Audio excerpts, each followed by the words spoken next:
Three words built a broadcaster: inform, educate, entertain.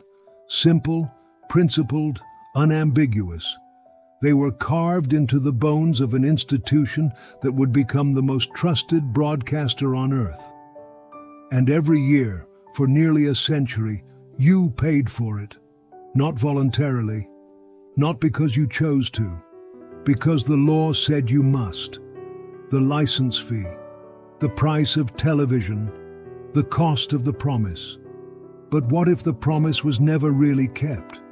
What if the three words were always a slogan rather than a principle? What if the license fee didn't buy you public broadcasting? What if it bought your compliance? This is parallel. And tonight, what if the license fee bought your compliance? Parallel takes one what if and follows it wherever it leads. Like and subscribe if you want to come with us. Let's begin. I did not build a broadcaster. I built a public trust.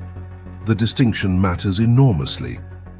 A broadcaster serves its audience. A public trust serves the public interest. They are not always the same thing. I chose three words deliberately, not two, not four. 3. Inform, because a democracy requires an informed citizenry. Educate, because knowledge is not the property of the privileged. Entertain, because the human spirit requires more than facts. What I did not write into the charter was a fourth word: comply. And yet, I look forward through the decades, and I see what my creation became. I see the moments it chose comfort over courage, proximity over principle, the establishment over the people it was built to serve. I am not certain I am surprised. I built it too close to power. That was my mistake, and you have been paying for it ever since, quite literally. The BBC was born in 1922. Within a decade, it faced its first test. The general strike of 1926. Workers across Britain walked out. The government needed a communications channel. The BBC was the only one that reached every home. Reith allowed the government to use the BBC while simultaneously refusing to allow the Trades Union Congress to broadcast its own response. He called it neutrality. The strikers called it something else. The pattern was established in year 4. It repeated across the decades. The miners' strike of 1984. BBC footage of clashes at Orgreave was broadcast in the wrong order, showing miners attacking police before police charged the miners. The sequence was reversed. The BBC later acknowledged the error. The damage to public perception had already been done. Then, Iraq. The BBC reported that the government had embellished its case for war. The Hutton inquiry followed. The BBC's leadership resigned. The government's dossier was not seriously re-examined. Each time the BBC pushed back against power, power pushed harder. Each time the BBC bent, it remembered the lesson. 3 words on the wall, a 4th word in the bloodstream: comply. For many people, the moment of disillusionment was not abstract. It had a date, a specific broadcast, a specific failure. In 2014, Scotland voted on independence. It was the most significant constitutional question put to a British public in 300 years. 5 million people were asked whether their country should govern itself. The BBC's coverage of that referendum drew more complaints than any event in its history. Pro-independence voices documented what they saw as systematic bias. Audiences at public meetings were shown to contain planted questioners. Economic warnings from Westminster were given prominent uncritical coverage.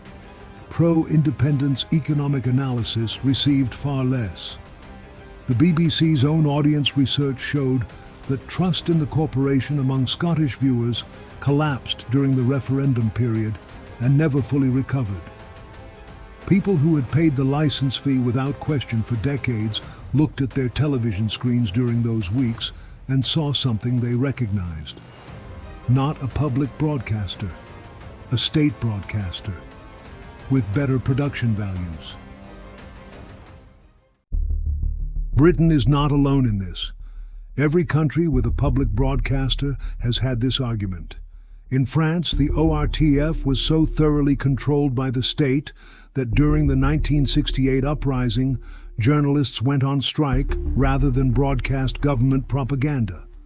The government dissolved it 6 years later. In Australia, the ABC faces periodic government funding threats that critics argue are designed to soften its editorial independence. The threat of the budget is the message. In Canada, the CBC navigates similar terrain, publicly funded, theoretically independent, and repeatedly accused by governments of both left and right of serving the other side. The pattern is consistent across democracies. Public broadcasters are funded by governments or by compulsory levies that governments control.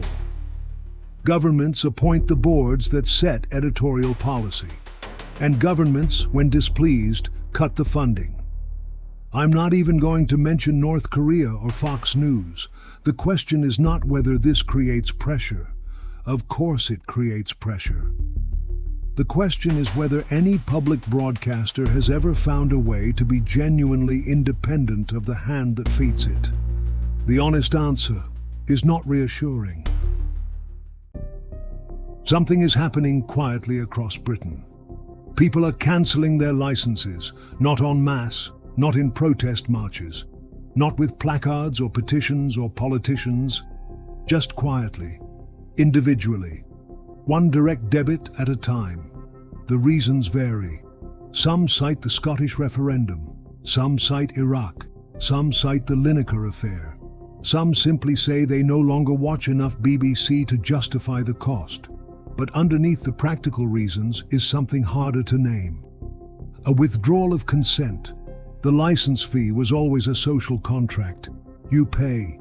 We inform, educate, entertain. We remain independent. We serve you, not them.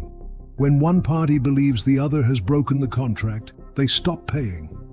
And creative methods of non-payment multiply.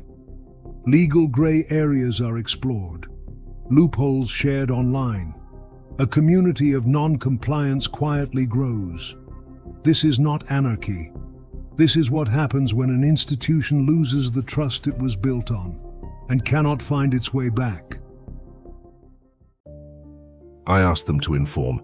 Instead, they selected what you needed to know. I asked them to educate. Instead, they decided what conclusions you should reach. I asked them to entertain.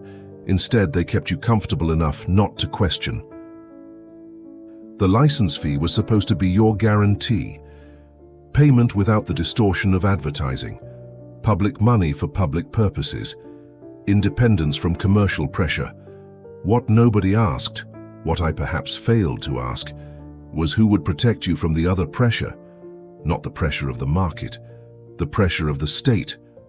I asked them to inform, educate, and entertain. Instead, they bought your compliance when now you are buying it back, one cancelled payment at a time. This was Parallel. If the question stayed with you, you're one of us. Like and subscribe, and we'll see you in the next What If.